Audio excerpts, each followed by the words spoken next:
आज हम लोग परमाणु के अवधारणा के बारे में अध्ययन करेंगे कि what is atom and what is the concept of atom, इसके बारे में अध्ययन करेंगे। तो सबसे पहले हम एटम के बारे में अध्ययन करेंगे कि परमाणु क्या है। परमाणु के बारे में एटम तो समझना है बिल्कुल ध्यान से मेरे भाई बहन, क्योंकि एटम शब्द का सबसे पहले प्रयोग भारत के दार्शनिक कणाद ने की और भारत के दार्शनिक कणाद ने कहे कि प्रत्येक पदार्थ अत्यंत सूक्ष्म कणों से मिलकर बना होता है और उन्हीं सूक्ष्म कणों का नाम उन्होंने कण रखा। उन्हीं सूक्ष्म कणों का नाम उन्होंने कण रखा, जिसे बाद में चल करके डाल्टन ने उस कण का नाम परमाणु रखा। तो अब हम समझेंगे परमाणु का प्रारंभिक अवधारणा क्या है। परमाणु का प्रारंभिक अवधारणा क्या है, क्लियर है?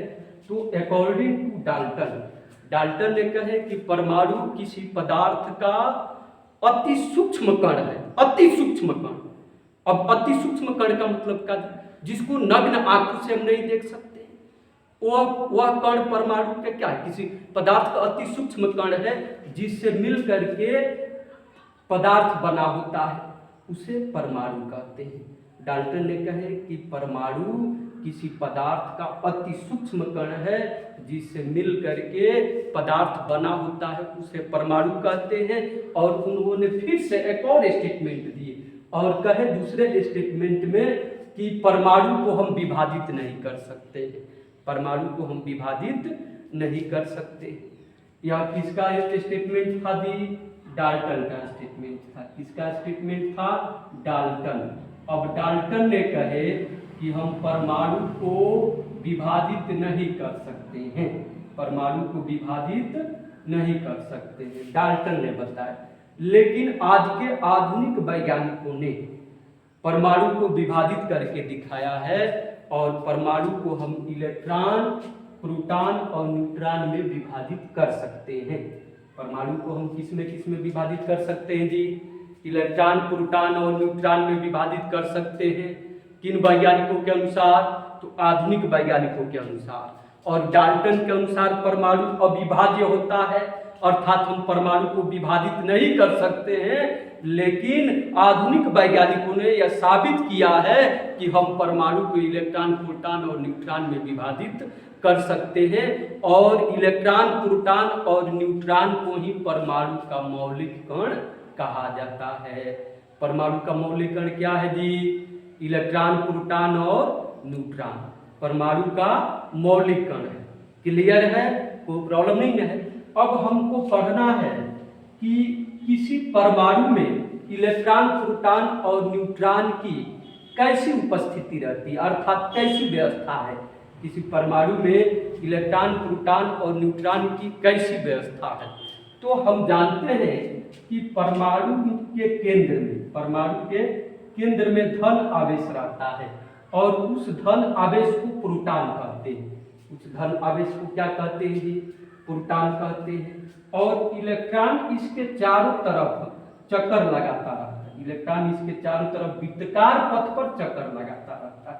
इलेक्ट्रॉन इसके चारों तरफ वृत्ताकार पथ पर चक्कर लगाता रहता है। अब परमाणु के केंद्र में प्रोटॉन के साथ साथ न्यूट्रॉन भी उपस्थित रहता है। परमाणु के केंद्र में प्रोटॉन के साथ साथ न्यूट्रॉन भी उपस्थित रहता है। अब किसी भी परमाणु में जितना प्रोटॉन रहता है उतना इलेक्ट्रॉन रहता है, इसलिए परमाणु क्या होता है जी? उदासीन होता है। यानी परमाणु में जितना प्रोटॉनों की संख्या होगा उतना ही इलेक्ट्रॉनों की संख्या होगा। अब हम बात करेंगे कि प्रोटॉन क्या है।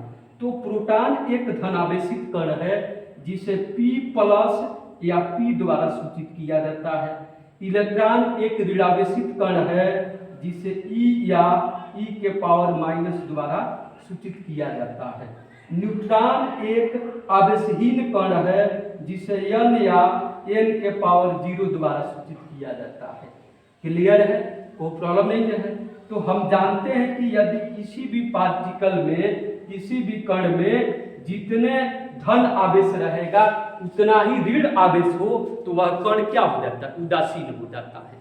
और यही प्रक्रिया सेम परमाणु में लागू होता है जी, कि परमाणु में जितना प्रोटॉन रहता है उतना ही इलेक्ट्रॉन रहता है, और प्रोटॉन पर धन आवेश रहता है तथा इलेक्ट्रॉन पर ऋण आवेश रहता है, और दोनों की संख्या बराबर होता है।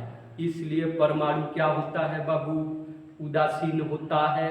इसलिए परमाणु उदासीन होता है। क्लियर है, कोई प्रॉब्लम नहीं है, परमाणु उदासीन होता है।